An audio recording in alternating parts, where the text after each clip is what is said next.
All right, good Thursday morning to you people again. We're going to be rolling on here with our logarithm stuff. We've got three properties that we need to talk about today. These are some of our main logarithmic properties. So these are the things that we use the most. So we're getting to a point here. We're getting to a spot where we're going to have to start solving these. Okay, that's going to be coming up real soon. And all we're doing right now is getting all these skills that we need to know in order to be able to solve them ready. Okay, so we're learning all these skills right now.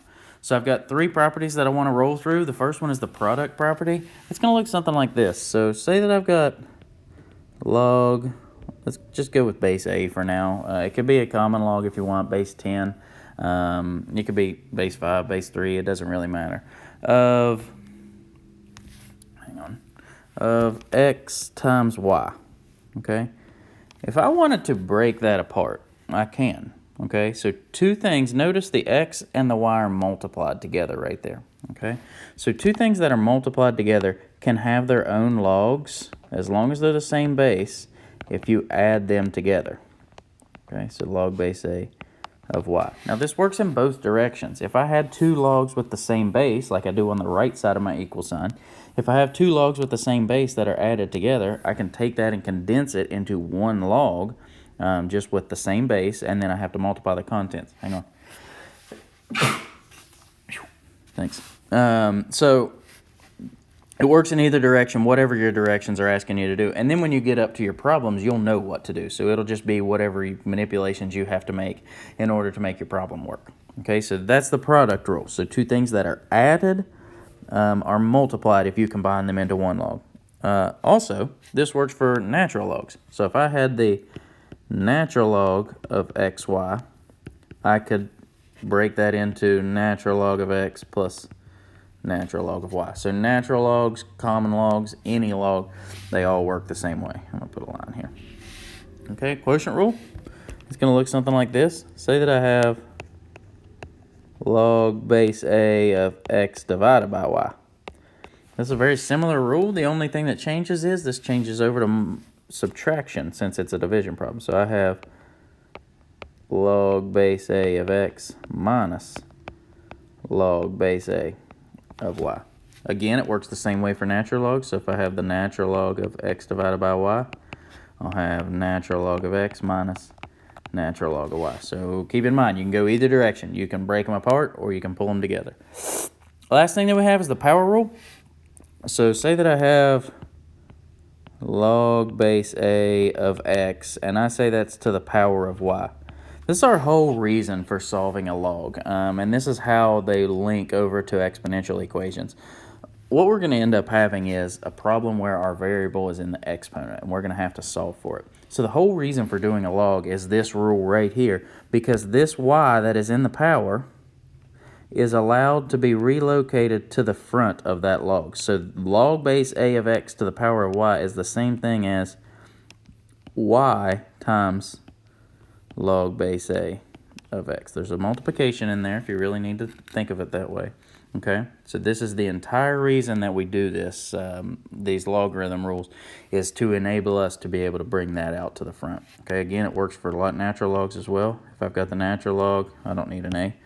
Natural log of x to the power of y, it's the same thing as y natural log of x. Okay, that number is full size out there. It's a regular y. It's no longer a big number. It's not a small number. It's just a regular number multiplied in. Okay, so those are your three properties. We're going to use them down here. So example 1, I just put this very simple one in here. Sometimes we may need to break stuff up to manipulate it to make it work for whatever our situation is. These skills, like I said, these skills are going to be used moving forward whenever we're solving equations.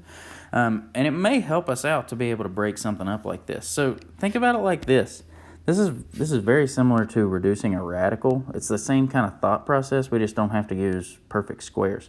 If I for some reason needed this to be split into something different, I could say this is the natural log of 2 times 3. Okay? 6 is 2 times 3. So, and keep in mind here, there were no directions on this problem. I'm just using this problem to give you an example of why you might do this in some way.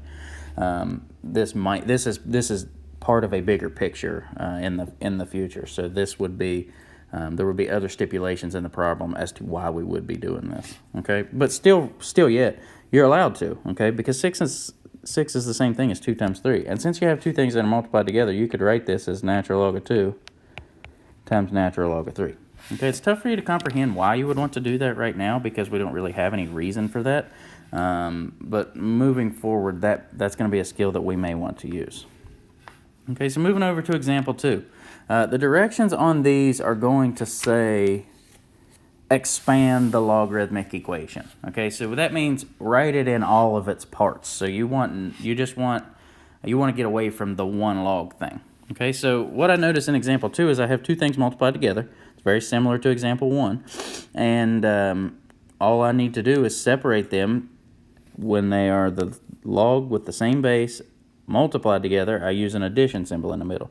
So example 2 is going to turn into log base 4 of x plus log base 4 of y. That is expanding that logarithmic expression. I'm sorry, not an equation. It doesn't have an equal sign. Moving over here to example 3, I've got a couple different things going on. Okay, so it's important for me to keep in mind like PEMDAS and stuff and working left to right in a lot of cases. Here it's not that bad.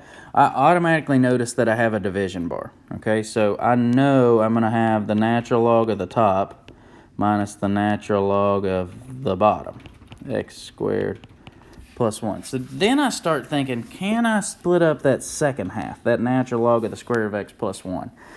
In this case, no, because they're tied together with that square root. Okay, one thing I could do is I could turn this into x squared plus 1 to the 1/2 power, okay, because the square root and 1/2 power is the same thing. And then I could also use rule number 3, the power rule, where I'm allowed to bring exponents to the front. So natural log of x, it's not doing anything wrong. But over here, this 1/2 can come in front of the natural log, and then I've still got x squared plus 1. That is expanding it into its lowest form, okay? Actually, is it? Hang on just one second. Let me check that, because I'm wondering if we may be able to go just a shade further. My gut is telling me no, but now that I'm looking at it, I'm not sure. Hang on. I think that's 62. Yeah, 62. Nope, that's as far as we can go. The reason is that 1/2 in front. Okay, so I was considering whether we could just give it to both things, but then when we went to put it back together, it wouldn't work. Okay, so this is the lowest that we can go on this problem. I should have trusted myself from the beginning. All right, let's look at example 4 and 5 here. We're going to go in the opposite direction with these. We want to condense the logarithmic expression. Okay, so we don't want to keep it as separate parts like this. A lot of times moving forward, what we'll have to do is condense stuff so that we can cancel stuff. All right, so whenever we're solving an equation, we may have to put it together. So basically, I want the word log to only be written one time in these two problems. So in example 4 here, I noticed that they're added together. So I know that according to my product rule up here, two things that are added together with the same base, the contents just get multiplied. So log base 7 of x plus log base 7 of y turns into log base 7 of xy. Okay. Now this next guy, it's got a lot going on. Okay. It's got a 2 wrapped up on the outside. So that is that's going to be a little bit of a hindrance here. But then it's got all kinds of stuff on the inside. So let's take care of the inside stuff first. We'll worry about that 2 at the end. This is just a couple seconds ago, or a couple minutes ago, I said something about working left to right. This is an important part of working left to right. If I go ahead and start doing these two over here and then work in this first one, I'm going to possibly screw myself up. It works sometimes, but it doesn't always end up panning out. So I want to work left to right. I want to combine these first two logs, and then I'll worry about the last one. So if I notice they have the same base, it's base e, and they are subtracted, so that means I should divide the contents. So I'm going to have the natural log of x divided by x plus 1. Okay. Then I'm going to bring down my minus natural log x minus 1, and I'm going to keep in mind I still have a 2 out front. Okay, so basically what I've done is I've condensed part of this problem, and I've just made another problem that's slightly smaller. So now I need to do it again. I have the same base. I have 2 things subtracted, so that means they'll be divided. So this is going to turn into the natural log of x over x plus 1. That's the top, and then divided by x minus 1, which is the bottom. This natural log is of the whole thing. Ooh. Okay. I can't leave it looking like that. That looks silly. So the best thing for me, I think, would probably be to repeat, change, flip, because this is really over 1 on the bottom. So I've got x over x plus 1 times 1 over x minus 1. If I was to multiply that out, I'm going to have x. I'm going to FOIL the bottom. It turns into x squared minus 1. You can FOIL that on your paper if you really want to check me. But I think that's our best option to go with here moving forward. So really that is the natural log of x over x squared minus 1. But it's not, because of this 2. Don't forget about the 2. Okay, so I don't want to leave a 2 in front. I want to take it all the way back up. So just as the power rule says you can bring exponents to the front, you can also relocate them to the top. Okay, so I'm really going to have here the natural log of x over x squared minus 1 all squared. And that is our final condensed logarithm. Okay, so this has been kind of a lot.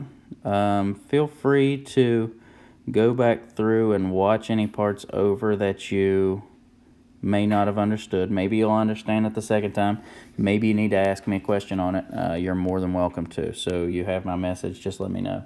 I think we should probably work on 207 today.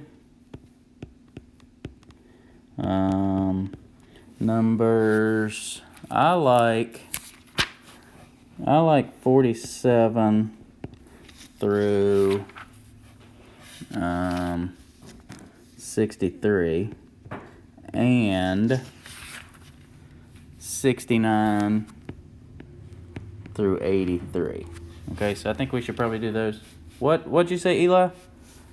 You said only do the evens? Eli wants to do the evens. I'll do the odds, Eli. All right, odds. Eli drove a hard bargain. We'll do the odds on that set of problems right there.